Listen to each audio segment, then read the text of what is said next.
Sa gitna ng takbuhan muli tayong nagkita, kung saan tayo lang ang may alam.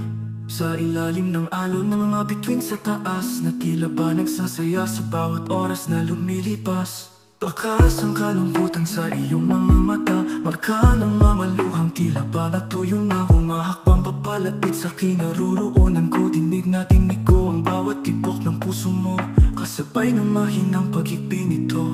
Mahal, heto ka ngayon sa aking harapan, umiiyak sa hindi malamang dahilan. Nagtatakas ang mga luha mo kung ano ba ibig sabihin yan. Yeah. Sa tagpuan muli kong nasilayan ang mga nakaraan, mga damdaming dinalat ng kalungkutan. Ang gabi na ako'y iyong iniwan, kung saan nalangka ang mga bulaklak sa daan. Umiyak ang mga ulap sa kalangitan, mga tanong na gusto kong mawala sa aking isipan.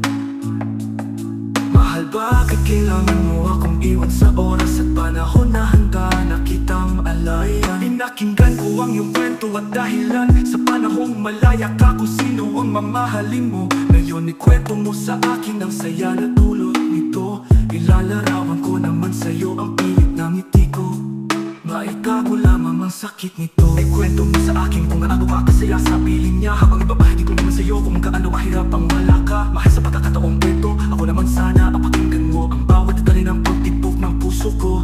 Walang ibang hinangad kundi ang pagmamahal mo, na pinagkait sa panahon di ko alam mabuhay sa mundo. Mahal, heto ka ngayon sa aking harapan, umiiyak sa hindi malamang dahilan. Nagtatakas ang mga luha mo kung ano ba ibig sabihin yan. Yeah. Sa tagpuan muli kong nasilayan ang mga nakaraan, mga damdaming binalot ng kalungkutan. Ang gabi na ako'y iyong iniwan, kung saan nalangka ang mga bulaklak sa daan. Umiyak ang mga ulap sa kalangitan, mga tanong na gusto kong mawala sa aking isipan. Mahal, bakit kailangan mo akong iwan sa oras at panahon na handa na kitang alayan? Pinagtagpo tayo sa panahon ng kahapon, pinagtagpo muli sa kasalukuyang panahon. Pero anong silbi nito kung ang pagkakaon ay hindi na alam masalitang pagbangon? Di ko alam kung sa paano pa ba tayo magsisimula, dahil ayoko na mag-iwan sa parehong paraan at dahilan. Mahal, maaari na ba nating palayain ang isa't isa dito sa gitna ng tagpuan, sa ilalim ng bilog na buwan? Sa paglaya ng puso nating dalawa, kasabay na maghapang ng iyong mga